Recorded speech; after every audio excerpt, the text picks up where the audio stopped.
ഒരു ബ്രേക്കിന് ശേഷം വീണ്ടും ടാസ്ക് തുടങ്ങിയിട്ടുണ്ട്. ഇത്തവണ പേരെടുത്തത് ബിന്നിയുടേതാണ്. ബിന്നി ഇമ്മ്യൂണിറ്റി ബോട്ടിൽ കൊണ്ടുവന്ന് ഷാനവാസിൻ്റെ അടുത്താണ് വെച്ചത്.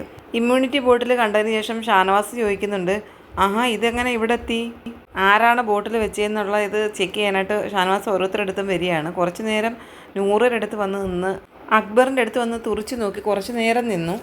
വീണ്ടും ജിസേലിനെ തന്നെ നോക്കിക്കൊണ്ട് ശ്രദ്ധിച്ചിങ്ങനെ നോക്കുകയാണ്. ജിസേൽ മുടിയൊക്കെ അഴിച്ചിട്ട് ഇങ്ങനെ നേരെ ആക്കിക്കൊണ്ടിരിക്കുകയാണ്. പക്ഷേ ജിസേൽ കാണുന്നില്ല. ഷാനവാസ് ജിസേലിനെ തന്നെ നോക്കുകയാണ്. കുറേ സമയം അഭിലാഷിനെ തന്നെ നോക്കി നിന്നിട്ട് ലാസ്റ്റ് ബിഗ് ബോസിനോട് പറയുന്നുണ്ട്, ബിഗ് ബോസ് അഭിലാഷ് ആരിരുന്ന് പറയുന്നുണ്ട്, പോയി മോനെ, പെട്ടു മോനെ നീ. ബിഗ് ബോസ് ഉടനെ അനൗൺസ് ചെയ്തു, അഭിലാഷാണോ വെച്ചത്?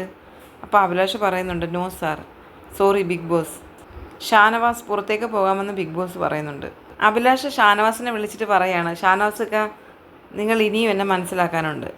ചിരിച്ചുകൊണ്ടാണ് പറഞ്ഞത്. അപ്പം ഷാനവാസ് പറയുന്നുണ്ട്, എനിക്ക് കുറേയേറെ മനസ്സിലായി. എന്നിട്ട് അഭിലാഷ് പറയുകയാണ്, എല്ലാവരും എന്നെയാണ് പറയുന്നത്, ഞാനല്ല. അപ്പം നൂറ പറയുകയാണ്, ആ കുരുട്ടുബുദ്ധി മുഖത്തുണ്ട്, അതുകൊണ്ടാണ് എല്ലാവരും ആ പേര് പറയുന്നത്. അങ്ങനെ ആ ടാസ്കിൽ നിന്ന് ഷാനവാസ് ഔട്ടായിരിക്കുകയാണ്.